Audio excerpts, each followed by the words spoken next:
Now you see, up to now we have studied fundamental forces.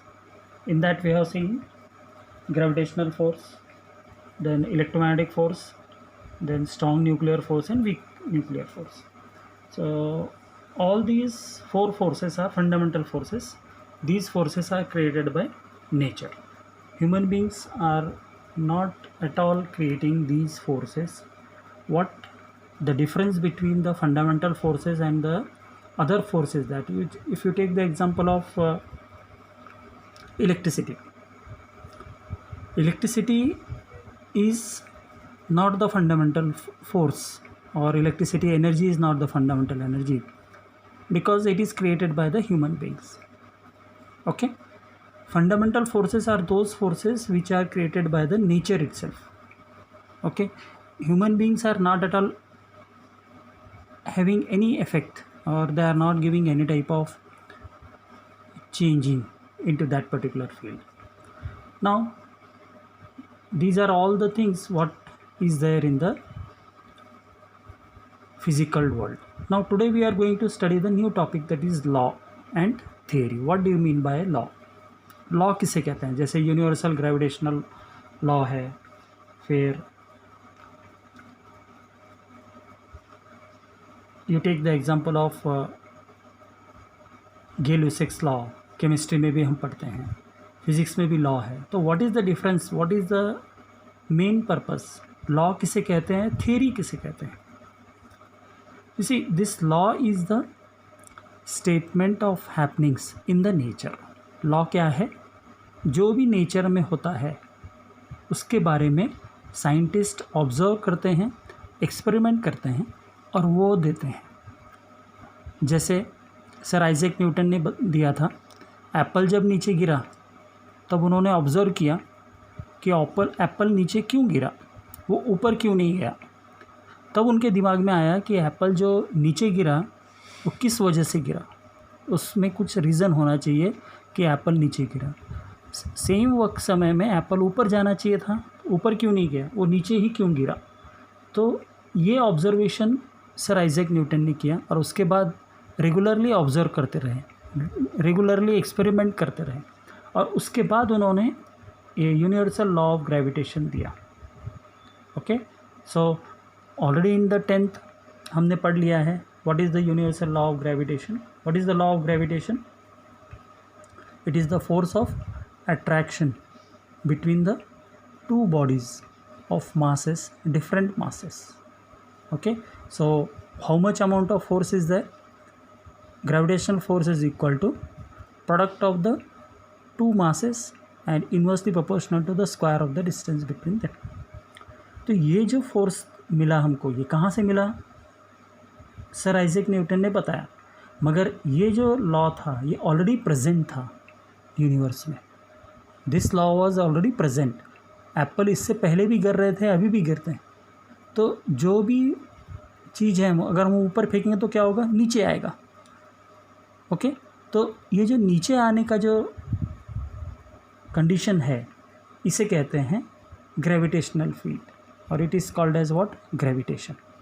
सो ये जो gravitation है इसका उन्होंने अंडरस्टैंड किया, ऑब्ज़र्व किया और एक्सपेरिमेंट करने के बाद उसके बाद उन्होंने प्रूव किया कि ये ग्रेविटेशन लॉ है. सो लॉ किसे कहेंगे? लॉ क्या है? It is the statement which is happening in the nature itself and the scientist are by repeated observation. Scientist क्या करते हैं? रिपीटेड ऑब्जर्वेशंस करके उसका एक्सपेरिमेंट करके ये लॉ देते हैं. तो लॉ क्या है? It is the statement which is happening in the nature itself, nature में हो रहा है. ओके, तो लॉ कभी भी रिजेक्ट नहीं हो सकता, लॉ कभी भी कैंसिल नहीं हो सकता. क्यों नहीं हो सकता? Because law is made by the nature. Okay, theory क्या है? Theory is given bye, it is also given by the scientist only, but it is the speculation. ये क्या है? एक तरह का स्पेकुलेशन है. स्पेकुलेशन मतलब यू विल अंडरस्टैंड और you will have the by giving the proof दे के, ओके, और एज्यूम करके थ्योरी दिया जाता है। और थ्योरी जो है कौन देता है? ह्यूमन बींग्स देते हैं, जो ऑलरेडी प्रेजेंट नहीं है नेचर में, मगर उसको scientist will give the by mathematical calculation, by explanation और by giving some proof. Theory जो है कैंसल हो सकता है, रिजेक्ट हो सकता है, मगर लॉ कभी भी कैंसिल नहीं होता। एक बार किसी भी चीज़ को लॉ दे दिया, किसी भी स्टेटमेंट को लॉ में कन्वर्ट कर दिया, तो उसको हम कैंसिल नहीं कर सकते, उसको हम रिजेक्ट नहीं कर सकते, उसको रेक्टिफाई नहीं कर सकते। मगर थ्योरी को रेक्टिफाई किया जाता है। It can be changed, it can be cancelled by giving different proofs. तो इस टॉपिक में, इस चैप्टर में हमको अभी देखना है थ्योरी और लॉ में डिफरेंस क्या है। तो समझ में आ गया? लॉ क्या है? ये स्टेटमेंट है जो नेचर में ऑलरेडी एग्जिस्ट होता है। Law is given by the nature itself. मगर थ्योरी क्या है? Theory is given by the human beings which can be discarded, जो डिस्कार्ड हो सकता है। ओके, सो थ्योरी और लॉ के केस में, law is given by nature and theory it is given by human beings.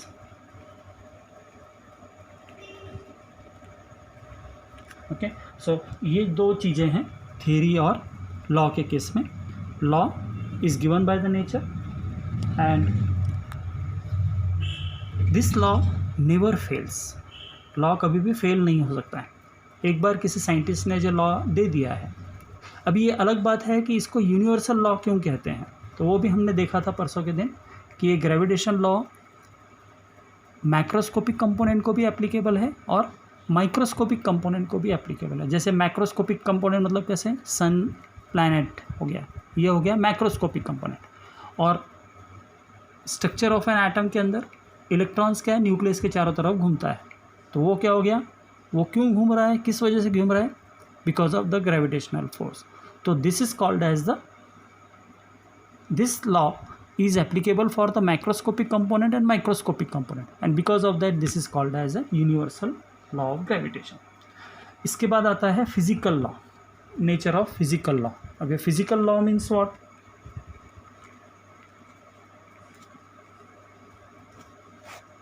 Physical law means, अभी ये physics में whatever the phenomena है, they are explained by some certain laws, and laws are given by some physical quantities.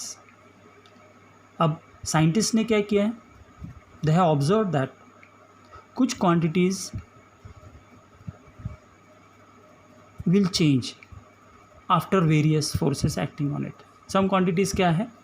Some physical things है which will change by applying some force और by time passes, and some quantities are there which are not changing. Some quantities are there which are not changing in spite of physical forces. Okay, for example electric charge. Okay, when we apply any force on the charge, or you take the example of energy momentum, they will remain constant if no external force is applied on it. Charge जो रखा है वो charge की charge ऐसे ही present रहेगा, but some quantities are there which are changing. So this is the laws or the physical nature. Physical laws are those laws which will change. Some laws will change, some quantities will change, some will not be changing. So depending upon that, if a particular system is there which is not changing, then it is called as conserved. उसको हम क्या कहते हैं? Conserved. What do you mean by conserved? Conserved means remain constant.